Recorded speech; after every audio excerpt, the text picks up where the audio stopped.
继续来到云林，阁有这个粪扫场来倒火烧，这个是轮培的丰盈粪扫场。伫咧昨深夜11点外来倒火，当时这个东北风阁真透，助火势，火是烧甲真灭。这个消防队伫咧3点钟内，甲这个火来拍花。这已经是云林伫咧一礼拜来第3件粪扫场的火警了。先是拿来，阁来是倒落，即摆换轮培，而且火烧的前一天，馆长张立先才到虎尾粪扫场去做总体检，想袂到才过一天尔，就阁有粪扫场来倒火。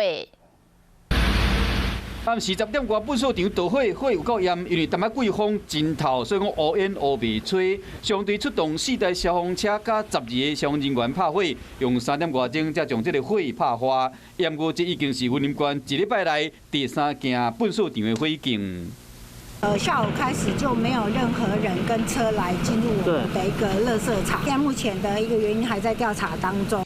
头一件是11月28日，云林县拿来清洁队有队员。探到一时方便，伫粪扫车停车场边烧物件，引起大火，烧掉6台清洁车甲1台卡土机。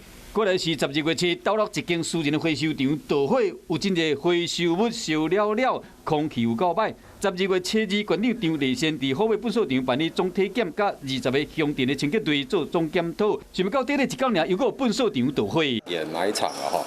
我们发现说，在于消防设备的方面，设备是比较欠缺的。云林县环保局针对县内粪扫场的火灾遮济，表示讲有准备经费，和粪扫场来申请消防设备，即包括设这个水池啊、甲监视器。不过目前20个乡镇内面，敢若6个粪扫场来申请，希望讲消防设备的设置会使较普遍的。